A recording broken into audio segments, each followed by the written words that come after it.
This model that is in the book, because again, it's pretty bold and some people say pretty presumptuous. You say, what, there's only 4 questions? And by the way, my argument would be, I honestly don't care whether you're hiring at any level in the organization, whether it's a customer-facing customer service rep, honestly, a truck driver, a warehouse person, or the CEO.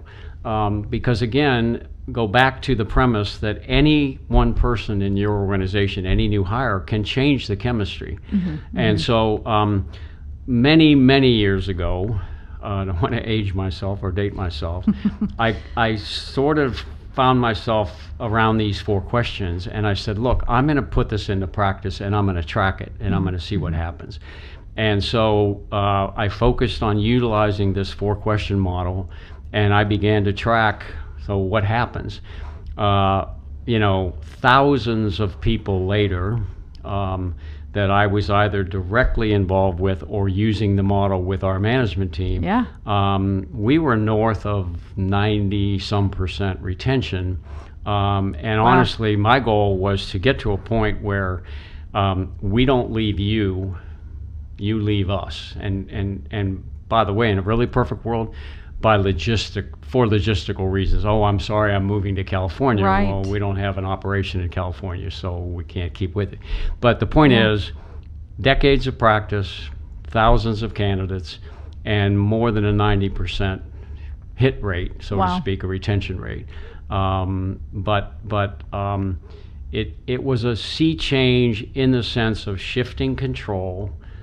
This is a big deal for a lot of hiring managers in the actual interview process.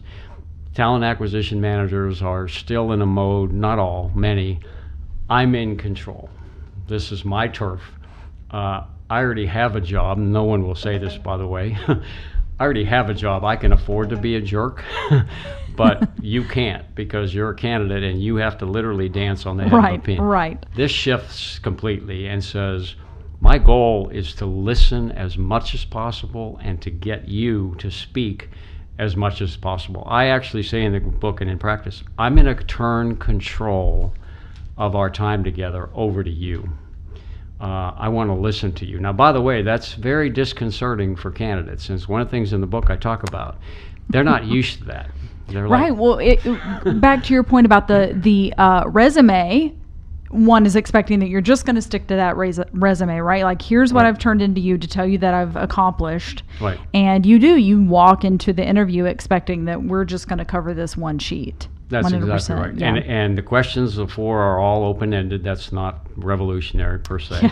But you're absolutely right. I've done this a lot. And the candidates, when you ask them an open-ended question, say, look, I want to listen. I want to turn this over to you.